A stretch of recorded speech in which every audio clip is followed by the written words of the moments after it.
Bonjour à tous et bienvenue dans Multipolaire. Ravi de vous retrouver à nouveau sur Global Africa Télé Sud. Venezuela, Iran, Nigeria, Afrique du Sud. Donald Trump vise des pays très ancrés dans le Sud global, des partenaires privilégiés de la Chine, de la Russie, pourvoyeurs de ressources énergétiques, comme d'ailleurs les pays de l'Alliance des États du Sahel. Alors certes, ce n'est pas une priorité, mais tout récemment, l'administration Trump a interdit à leurs ressortissants de se rendre aux États-Unis. Le Burkina Faso, le Mali et le Niger sont désormais sur la liste noire du ban travel. Alors feront-ils leur apparition sur une autre liste, celle de la doctrine Monroe? En d'autres termes, Donald Trump va-t-il s'occuper de leur sort? Eh bien, on en débat tout de suite avec nos invités. Bonjour Seydi Kaba. Bonjour. Vous êtes journaliste, écrivain, chercheur associé et président du Centre international d'études et de réflexion sur le Sahel. Merci d'être avec nous. C'était un plaisir de venir à cette émission. Et on retrouve avec un grand plaisir également Adama Gueye, journaliste et écrivain depuis le Ghana. Bonjour Adama, merci d'être avec nous également. Ah, quel plaisir de vous retrouver tous les deux. Et je vois en forme, et ce matin, une belle émission avec mon ami Seydi Kaba, que je retrouve avec beaucoup de plaisir, et bien évidemment, vos auditrices, vos auditeurs, vos téléspectatrices, vos téléspectateurs, et vous-même, Samantha. En tout cas, on est vraiment ravis de vous avoir avec nous, Adama Gueye. Alors, Venezuela, peut-être bientôt l'Iran. Avant cela, des frappes au Nigeria, des États donc proches de la Chine et de la Russie. Est-ce que la politique de captation des ressources énergétiques que mène Donald Trump va le pousser à s'occuper de l'Alliance États du Sahel, des pays qui sont sous influence chinoise et russe? Seydi Kaba, comment? Non, je pense que les États n'ont pas cette inquiétude. Et moi-même, je n'ai pas cette inquiétude parce que, comme vous avez si bien rappelé, derrière tout cet interventionnisme à la mode Donald Trump, il y a les enjeux stratégiques, mais surtout les enjeux de ressources. Que ce soit le Venezuela, qui a des immenses réserves de pétrole, que ce soit l'Iran, qui a des immenses réserves de pétrole, il y a cette dimension business. Si vous regardez, les États-Unis se sont beaucoup intéressés au conflit qu'il y a dans l'est de la RDC à cause des minerais rares. Au Sahel, il n'y a pas à proprement parler ces types de ressources. Il y a le pétrole du Niger, mais qui ne représente aujourd'hui que 120 000 barils par jour. Je ne suis pas convaincu que ce type de ressources peut déterminer Donald Trump à vouloir entamer une intervention militaire dans le pays du Sahel. L'intervention qu'il a faite à côté récemment, qui concerne le Nigeria, a été faite surtout à la suite du lobbying qui est fait. Et vous savez, Donald Trump a ouvert à la Maison-Blanche, fait totalement inédit, un bureau de la foi. Un bureau qui s'occupe que de la foi, de la protection des chrétiens, de la protection du développement de la foi. Donc, je ne vois pas ni la dimension stratégique, ni la dimension religieuse dans les trois pays de l'Alliance du Sahel. Et pour moi, il n'y a pas aujourd'hui de risque que les États-Unis interviennent et les pays du Sahel eux-mêmes ont un autre agenda que de s'occuper d'une probable intervention de Donald Trump. Adama Gueye, est-ce que vous êtes d'accord? On sait que s'agissant du Nigeria, la dimension religieuse n'est pas l'unique argument qui prévaut dans le cas précis des frappes américaines. En fait, il y a un débat là-dessus. Oui, bien sûr. Écoutez, l'Amérique actuelle sous Donald Trump n'est pas la même Amérique que celle à laquelle on était habitué. Dans le contexte actuel, Donald Trump est revenu au pouvoir il y a à peine un an. Dans une dizaine de jours, cela fera exactement un an, le 20 janvier. Et il est venu cette fois dans une dynamique missionnaire avec des structures conservatrices aux États-Unis qui ont préparé un agenda et qui mettent l'Amérique dans une dynamique de compétition avec quand même l'ennemi essentiel, fondamental, qui est la Chine. Naturellement, ça apparaît comme une compétition sur les minerais critiques, sur les ressources naturelles, notamment les énergies fossiles que Donald Trump a relancées alors que l'Agence internationale pour l'énergie souhaitait leur obsolescence. Si l'Amérique s'intéresse à ces ressources-là, y compris en Afrique, c'est parce qu'elle ne veut pas laisser à la Chine la capacité d'avoir les moyens de mieux la combattre. Et ce n'est pas quelque chose de nouveau si on réfléchit très bien.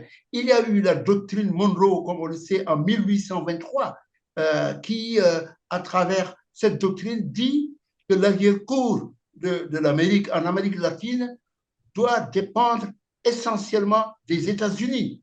Et les pays de l'Amérique latine ont l'habitude de dire, souvenez-vous, le Mexique, le Brésil avaient l'habitude de dire qu'ils étaient si près des États-Unis, mais si loin de Dieu. Et le ministre du pétrole du Venezuela, M.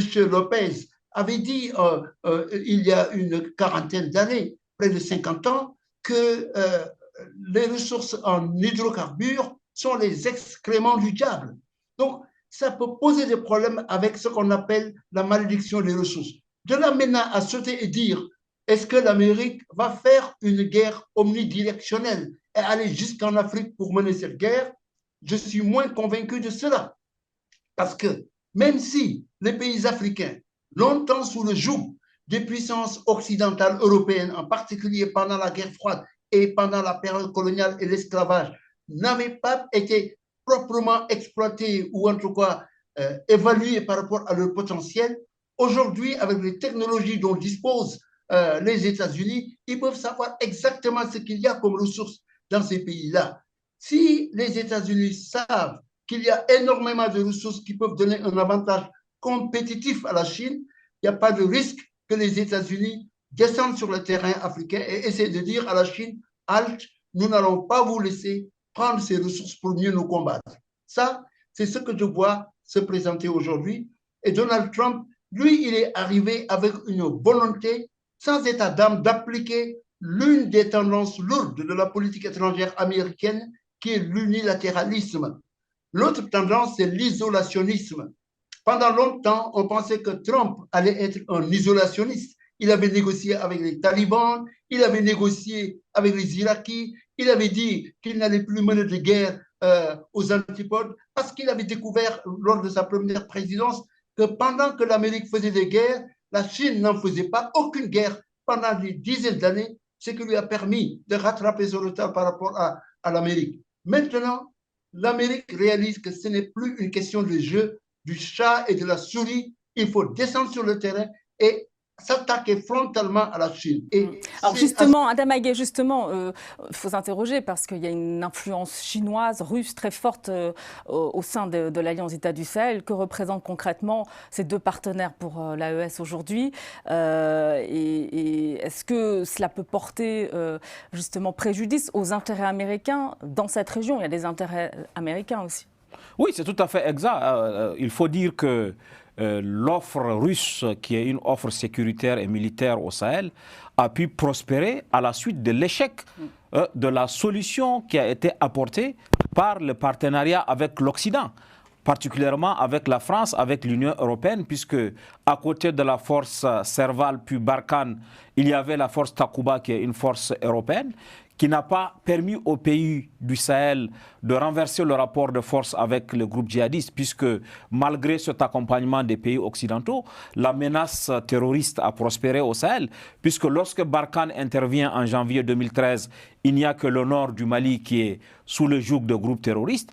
10 ans après, en 2022, lorsque Barkhane part, le phénomène terroriste a gagné presque 80% du territoire malien, s'est même exporté au Niger, au Burkina Faso, a commencé à s'exporter dans les pays du Golfe de Guinée, que ce soit la Côte d'Ivoire, que ce soit le Bénin ou le Togo. Donc cet échec-là de la solution qui a été faite avec le soutien de l'Occident a amené les pays à vouloir changer de paradigme. Et c'est dans le cadre de ce changement de paradigme que la Russie a fait une offre. Et les pays se sont rapprochés de la Russie, les pays de l'Alliance du Sahel. Et aujourd'hui, pour parler en termes d'influence, il y a une présence russe importante qui contient une composante, un package qui intègre la formation de ces armées, l'équipement, les moyens de renseignement. Donc il y a cette présence russe qui est plus une présence militaire et sécuritaire. À côté de ça, il y a une présence chinoise aussi au Sahel, puisque c'est la Chine qui exploite le pétrole du Niger. Des trois pays, le seul pays pétrolier, c'est le Niger qui produit 120 000 barils par jour. Et c'est la Chine, à travers la CNPC, China National Product Company, qui exploitent l'uranium du Niger. Donc il y a une présence russe. À côté de la présence dans les ressources minières, il y a aussi le fait que quand même la Chine est le premier investisseur en Afrique subsaharienne. Et aujourd'hui, les pays du Sahel aussi ont une présence. Et la Chine investit aussi le secteur sécuritaire aussi. Oui, absolument. Dans cette région, sécurité, des sites stratégiques aussi. Il y a ça, et puis il y a aussi la formation. La Chine fait de la formation aussi et de l'équipement. C'est beaucoup plus discret. Ouais. Donc il y a cette présence-là, mais les États-Unis en réalité n'étaient pas dans une sorte de rivalité frontale avec la Chine ou la Russie. Et d'ailleurs, les relations entre la Chine et entre la Russie et les États-Unis se sont beaucoup améliorées depuis l'arrivée de Trump. Aujourd'hui, quand on voit ce qui se passe en Ukraine, ailleurs, il y a quand même la rivalité, elle est beaucoup moins frontale et on ne la sent pas sur ce point. Ce n'est pas une rivalité frontale, mais il existe une rivalité, on le constate aujourd'hui, ne serait-ce que si on constate les ambitions de Donald Trump vis-à-vis du Groenland, par exemple. Et ça, c'est pour aussi contrer l'influence chinoise, l'influence russe aussi, et couper les routes d'approvisionnement. Oui, absolument. Aujourd'hui, pour les États-Unis, je pense que l'ennemi, en tout cas l'adversaire le plus important, c'est moins la Russie que la Chine. Pour les États-Unis, la compétition aujourd'hui, elle s'est faite avec la Chine sur Taïwan, en Afrique, et la compétition, elle est à la fois en termes d'influence géostratégique et en termes d'influence économique aussi, parce que, comme on a pu le dire, la Chine est le premier investisseur sur le continent africain avec des volumes d'investissement que les autres compétiteurs, l'Union européenne ou le Japon ou les autres, n'ont pas les moyens de la rivalité. La Chine. Le seul qui peut aujourd'hui compétir avec la Chine, c'est les États-Unis au regard des moyens qu'ils ont. Alors c'est vrai, la nature a horreur du vide, départ de la France et aussi le départ des États-Unis sur le plan militaire, notamment du Niger. Et c'est vrai qu'il y a quand même cette question qu'on peut se poser. Est-ce que le départ des militaires américains de la base d'Agadez au Niger s'est fait à une autre époque, c'était sous l'ère Biden, et depuis l'arrivée de Trump, je ne sais pas si Trump avait été au pouvoir, est-ce que les militaires américains auraient quitté le Niger, à votre avis, Adam Agué? Mais écoutez, il faut connaître un peu la politique étrangère américaine par rapport à l'Afrique. Pendant longtemps, la stratégie était d'avoir ce qu'on appelle une négligence bénigne. En anglais, benign neglect. L'Amérique ne voulait pas gérer l'Afrique et elle avait sous-contracté à l'Europe la gestion de l'Afrique, en particulier pendant toute la guerre froide. À la fin de la guerre froide, l'Amérique a voulu faire un repli vers ce que j'appelle cette politique, disons, isolationniste. Un sénateur américain, Arthur Vandenberg, avait l'habitude de dire « Politics stops at the water's edge ». La politique s'arrête aux frontières maritimes de l'Amérique. En d'autres termes, nous, Américains, nous sommes d'accord par rapport à nos relations avec l'extérieur. Donc, cette approche bipartisane, comme on dit, c'est ça qui avait longtemps prévalu. De sorte que l'Amérique considérait l'Afrique comme un continent de moindre importance, si bien que l'aide américaine en termes économiques et militaires se situait pendant toute la guerre froide aux alentours de 900 millions de dollars. Ce n'était pas beaucoup. C'est maintenant que ça commence à changer, parce que l'Amérique réalise que nous sommes dans une nouvelle ruée vers l'Afrique. De la même manière que l'Amérique tente de contrôler, d'assurer son arrière-cour latino-américain, que la Russie tente de contrôler son voisinage immédiat, notamment l'Ukraine, la Géorgie, et que la Chine ne rêve que d'une chose, de récupérer sa 23e province qui est le Taïwan, qu'elle n'avait pas pu récupérer à la fin de la guerre civile en 1949, les États-Unis se disent, attention, si nous voulons rester la première puissance mondiale, nous devons changer d'approche.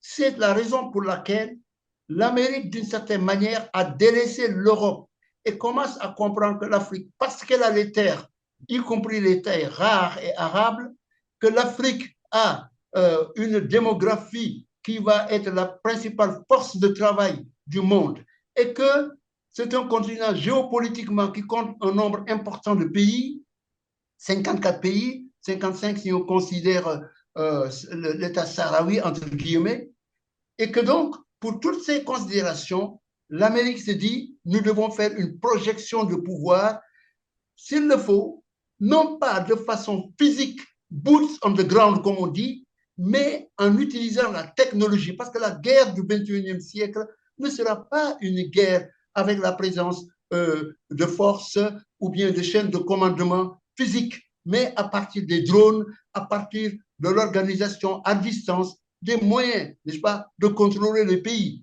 Et l'Amérique, c'est ça qu'elle est en train de faire, est en train de lâcher l'Europe, de trouver des alliances à la fois avec la Chine et la Russie, mais de se mettre dans une dynamique aussi s'il y a lieu, de faire la guerre frontalement, en annonçant son intervention au Venezuela, en exprimant sa détermination à s'en prendre éventuellement à la Colombie ou au Groenland.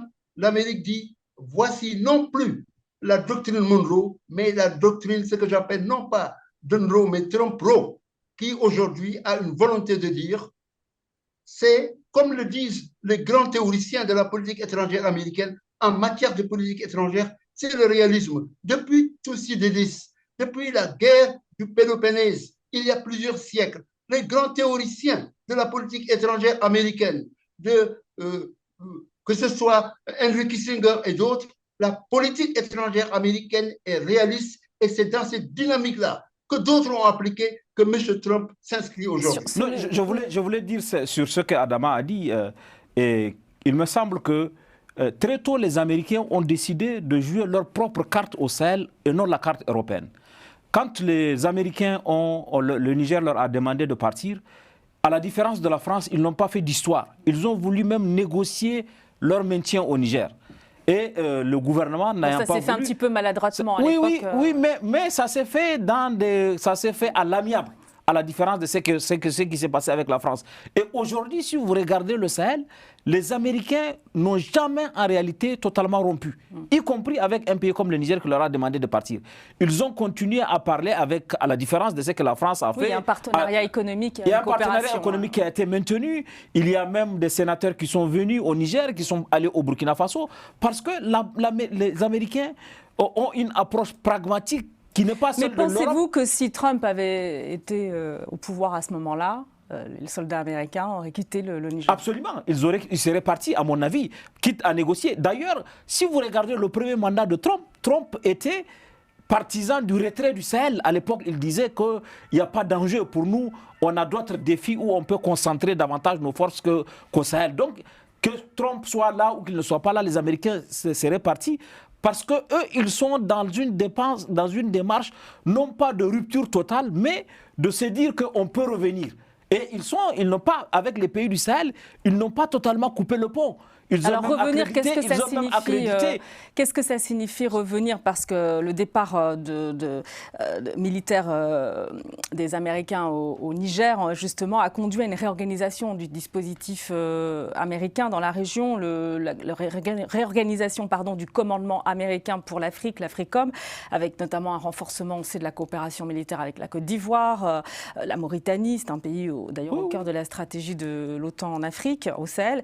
Il y a un nouveau général à la tête de l'Africom, Dagvin Anderson, qui remplace Michael Langley. Quels sont les objectifs aujourd'hui de l'Africom sous l'ère Trump 2? Non, absolument. Il y a ce que les États-Unis ont toujours fait, c'est de ne pas être totalement absent d'une région aussi stratégique que le Sahel.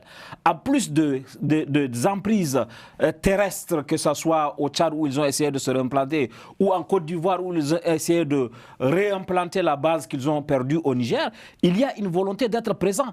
À côté de ça, il y a une présence très importante maritime autour du golfe de Guinée. Que ce soit, c'est à partir de leur positionnement au Ghana, qu'ils ont des forces navales qu'ils ont au Ghana, qu'ils ont fait tout le travail de renseignement qui a permis l'intervention au Nigeria. Donc il y a une présence stratégique qui est là et qui vise à utiliser le commandement pour l'Afrique pour défendre les intérêts économiques américains qui sont encore importants dans le golfe de Guinée et en Afrique de l'Ouest. Alors sur la question justement de l'insécurité, Adama Gueye, est-ce que l'insécurité latente au sein des pays de l'Alliance des États du Sahel, est-ce que cela peut pousser, pourquoi pas, Donald Trump, s'il zoome sur cette région précisément, à réengager des troupes sur le terrain, pourquoi pas, et se dire, bah, voilà, il faut lutter contre l'insécurité. Il est bien intervenu au Nigeria en accord avec Abuja. Écoutez, vous savez, quand vous analysez la politique étrangère américaine, il faut éviter de personnaliser cela. Ce n'est pas M. Trump qui décide.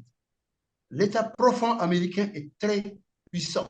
J'ai étudié la politique étrangère américaine à l'Université du Maryland, College Park. Et l'un de mes professeurs se trouvait être l'amiral Stansfield Turner, ancien directeur de la CIA sous Jimmy Carter. Et j'avais l'habitude de l'entendre nous dire, attention, la CIA compte le plus grand nombre de PhD, que ce soit dans n'importe quel secteur. Vous avez un budget de la défense qui fait presque l'ensemble du budget de la défense de tous les pays européens. Vous avez le budget de la CIA, des services de renseignement, de centaines de milliards de dollars.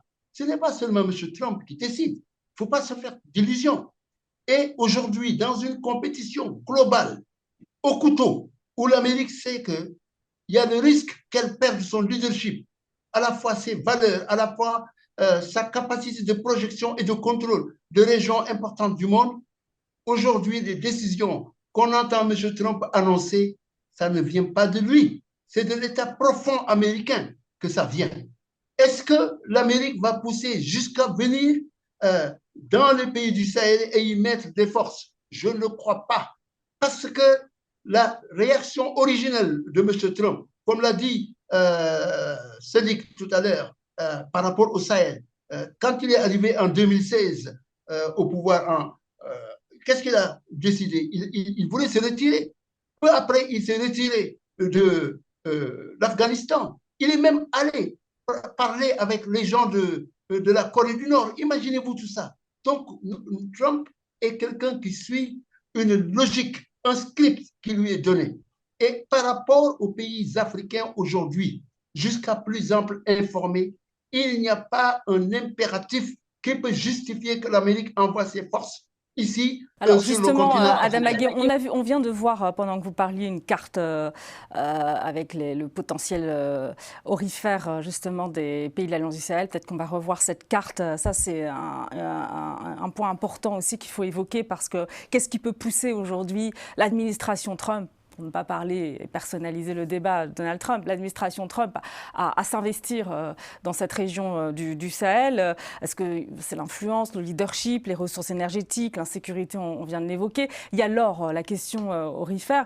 Et il faut savoir que dans cette région, il y a quand même l'idée qui fait son chemin d'une monnaie commune, pourquoi pas adossée à l'or, toujours dans cette tendance à la dédollarisation. Ça peut aussi peut-être faire bouger l'administration Trump, vous croyez ? Non, moi je ne crois pas. Il est évident et incontestable qu'il y a de l'or au Sahel. Le Mali est le troisième producteur africain de l'or. Après l'Afrique du Sud, le Ghana, c'est un producteur important. Autour de 60 tonnes par an. Le Burkina Faso aussi est un producteur important de l'or. Il y a de l'or au Niger. Donc il y a de l'or dans tous les trois pays. Mais ça ne représente pas une quantité importante par rapport à l'or qui est exporté vers les Émirats arabes unis. Et les États-Unis n'ont jamais été le premier destinataire des exportations de l'or de ces pays. C'est vers Dubaï.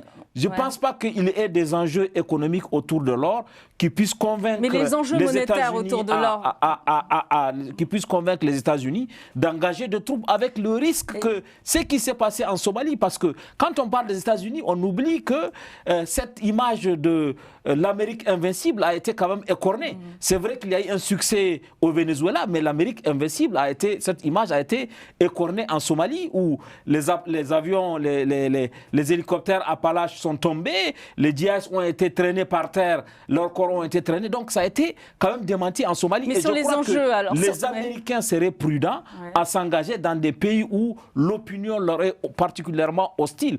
Et dans le cadre du contexte souverainiste aujourd'hui au Sahel, je ne vois pas les gens applaudir une intervention américaine. Et il n'y a pas suffisamment d'enjeux économiques pour moi pour que les États-Unis prennent des risques d'une intervention militaire au Sahel.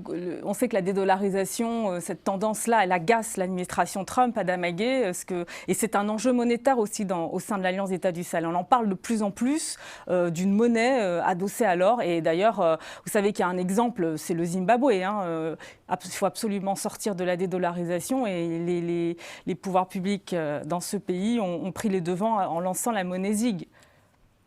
Oui, mais c'est certainement une dynamique qu'il faut prendre en compte parce que nous vivons une ère de disruption où tout est en train d'être remis en question. On a retourné la table, n'est-ce pas? Et on repart de rien. Probablement, il faut quand même bien savoir que le dollar, en 1971, avait cessé d'être arrimé à l'or quand John Connolly, alors ministre du Trésor, avait dit aux Européens que le dollar était la monnaie américaine, mais c'était le problème de l'Europe. Aujourd'hui, le dollar est le problème de beaucoup de pays à travers le monde. Certainement, avec la montée du souverainisme et la volonté des pays non seulement de garder les ressources naturelles, notamment l'or, comme valeur de refuge de leur monnaie chez eux et de faire une amélioration par l'augmentation de la part des pays africains dans la chaîne de valeur de ces ressources naturelles, il y a effectivement un changement qui s'opère. Mais ce n'est pas ça la dynamique à l'échelle des États-Unis qui détermine l'intervention des États-Unis. C'est la Chine.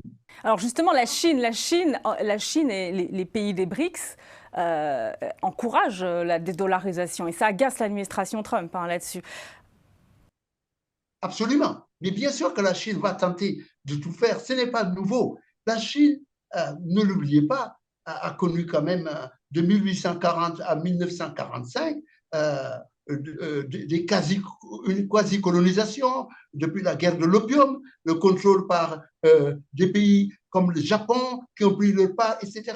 La Chine va chercher à avoir des alliances partout en Afrique et autres pour essayer de contrer l'Amérique. Ça ne sera pas facile parce que dans la dynamique américaine, et c'est ce qu'on a vu avec ce qui s'est passé au Venezuela, l'Amérique aujourd'hui veut utiliser la technologie, veut utiliser l'intelligence, le renseignement. C'est ça qui fera la différence. D'ailleurs, les États-Unis boostent Starlink. Il y a, d'ailleurs, parlant de Starlink, Starlink a conclu un accord avec le gouvernement du Niger après le coup d'État en 2024 pour s'installer. Ce qui intéresse les Amériques, l'Amérique, comme on a pu le dire, et même en Afrique du Sud, je crois aussi. C'est cette volonté pragmatique. Et je dis simplement que ça ne veut pas dire que les États-Unis vont complètement se désintéresser du Sahel. Ils vont continuer à suivre ce qui se passe au Sahel par le moyen de l'intelligence et en disant, parce que ce qui intéresse les États-Unis, c'est aussi que ce qui s'est passé le 11 septembre 2001 ne se reproduise pas. Ils ont la crainte que des gens partent du Sahel pour les attaquer demain.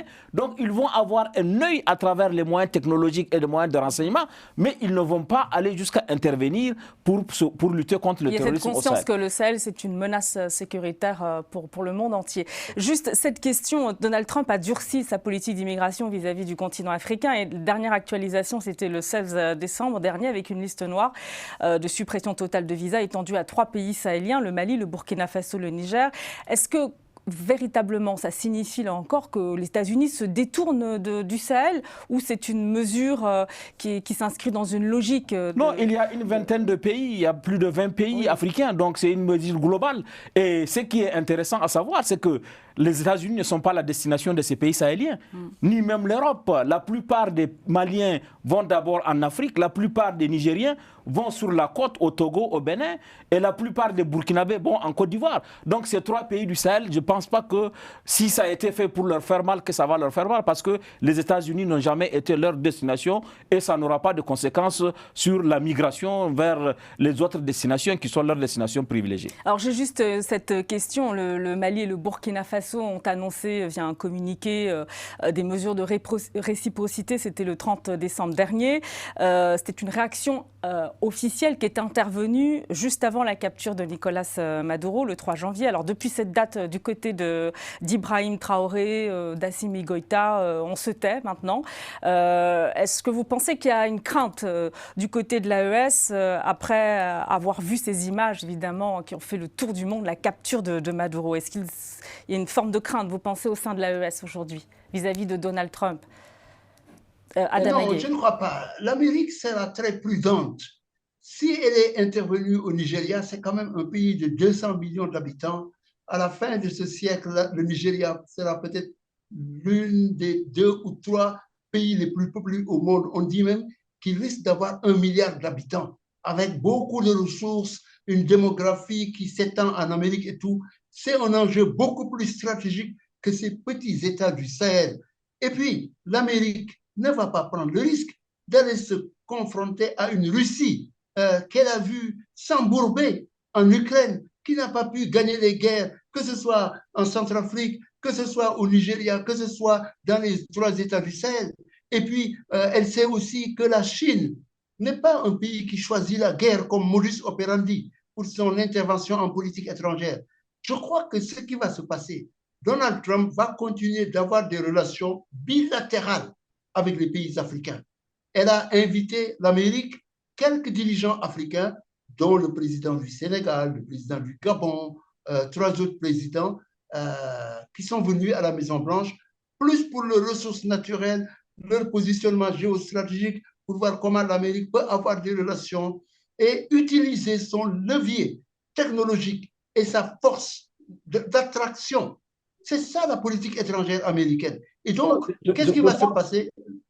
L'Amérique ne va pas prendre le risque de faire une guerre pour les États sahéliens. Pas question. Vous croyez je suis, non seulement je crois que c'est ce qu'Adama a dit, mais il n'y a pas de risque que les Américains fassent ce qu'ils ont fait à Maduro au Sahel. Il n'y a aucun risque de cette nature parce qu'ils savent qu'il n'y a pas d'adhésion. Il n'y a pas d'adhésion.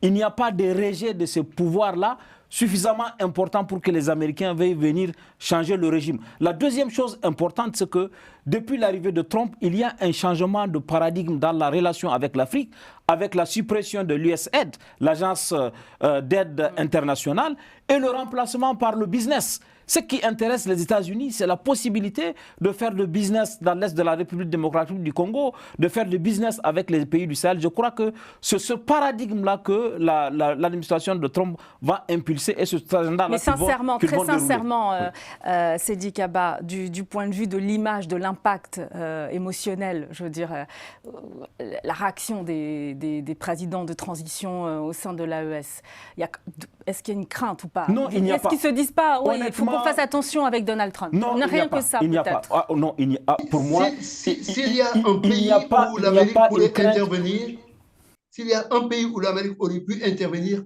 c'est la Guinée-Bissau.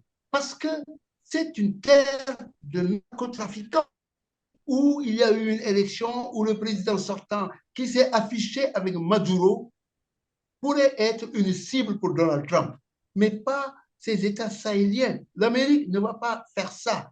J'ajoute qu'une chose.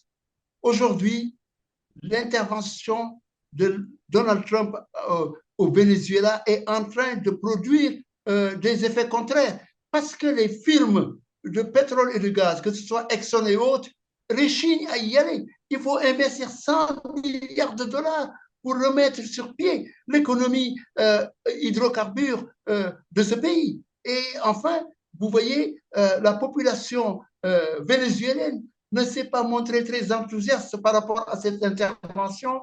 Et vous avez enfin le droit américain et les marches à l'intérieur des États-Unis qui remettent en question l'intervention de Donald Trump, qui commence lui-même à avoir peur parce que bientôt il y aura les élections à mi-terme. Et si les démocrates gagnent, Donald Trump va se retrouver, et il l'a dit, face à la crainte d'être impeached, comme on l'a fait avec Richard Nixon en 1974. Il risque de se retrouver face à des problèmes et il a peur, malgré tout ce qu'on dit, de la prison. C'est quelqu'un qui a peur de ceux qui lui opposent une force. Il commence à sentir cette force-là à l'intérieur de l'Amérique et il fait face à d'autres résistances à travers le monde. Je Donc, crois si fondamentalement je comprends que bien, Donald Trump a des propres limites aujourd'hui par rapport à son ambition de pouvoir. si je comprends bien et si j'écoute ce que vous me dites, du côté de Washington, on laisse donc cette zone sous influence russe et chinoise, on ne s'en occupe pas.